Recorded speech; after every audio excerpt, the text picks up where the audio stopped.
what are the biggest adoption obstacles that organizations face? I think in general, one of the biggest sort of roadblocks today with generative AI is that we are today, or many people, many organizations are approaching it as a solution in search of a problem.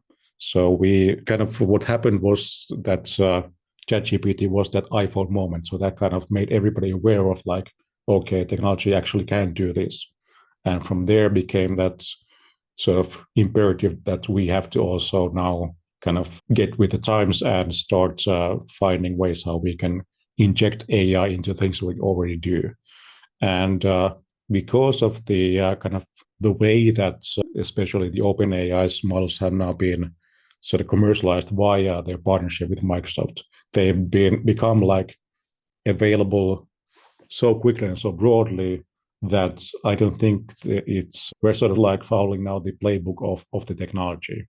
We are not really like following the roadmaps of the business, how they've been identifying those scenarios where they would like to have more assistance from technology, more capabilities from AI.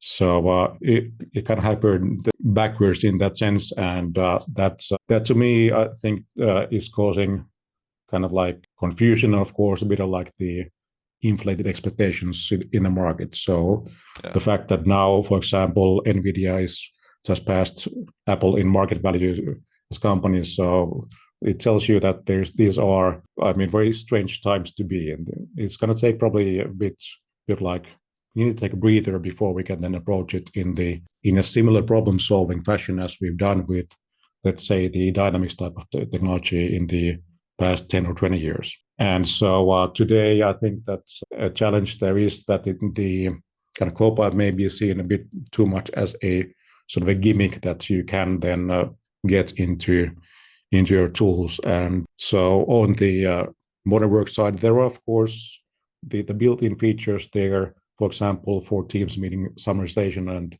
like drafting emails and all that. They are sort of easy, low-hanging fruit to like get to, but I don't think that they are then, is that really going to be the source of like major competitive advantage for any business, or is it going to like create something totally new that they can do as a result of that? I don't think that's really that's not true. That's just about getting started, getting like exposed to the very first possibilities of generative AI, but we are not really then like yet going to the level where we are actually doing it from the perspective of the unique business processes that companies have.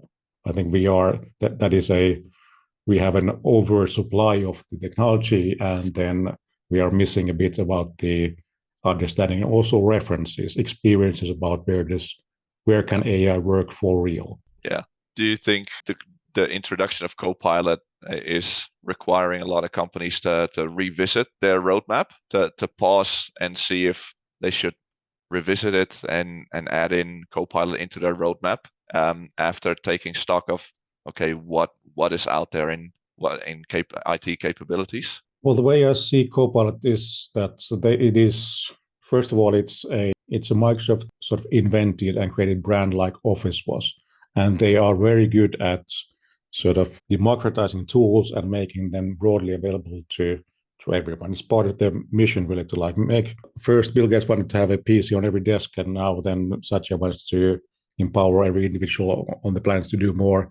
And so those are then kind of like, that is the story of how their products become better. Yeah. But then once we will eventually get to the place where we are building custom Copilots, or we are extending those tools, then that is when they start to be more kind of like relevant for the business owners and like people who are in charge of the P&L, who need to get more results with less resources, then they will probably get involved there. Today, it's so much about the IT game. So important, but not something that will be really a question that the C-suite should be, involved with in the long run. Yeah. So yeah, maybe initially, like first time when we started to get the iPhones into organizations, then yeah, maybe it was like the CIO or CTO or CEO, whoever wanted to like use the company applications and get the data on their mobile devices. And then IT had to scramble and do something so that the mobile computing in the iPhone era became possible. Yeah. I think we are like speeding through that phase now with Copilot and the sort of broad availability of those features. And thanks to the cloud, it is a lot faster to do it this time around than it was back in like 2010 when the mobile revolution on the business side started to happen. That's kind of how I see the analogy there between these stages there. But then it was still about like doing this existing stuff with your phone. You were able to like read your email on your phone or write some documents or do something that was already being done with the old tools. But then gradually we started to get those new mobile experiences and services that would have never become reality unless every customer out there had a persistent mobile connectivity with them all the time in their pockets. That's when we got the Ubers and Airbnbs and all that kind of things emerged from that.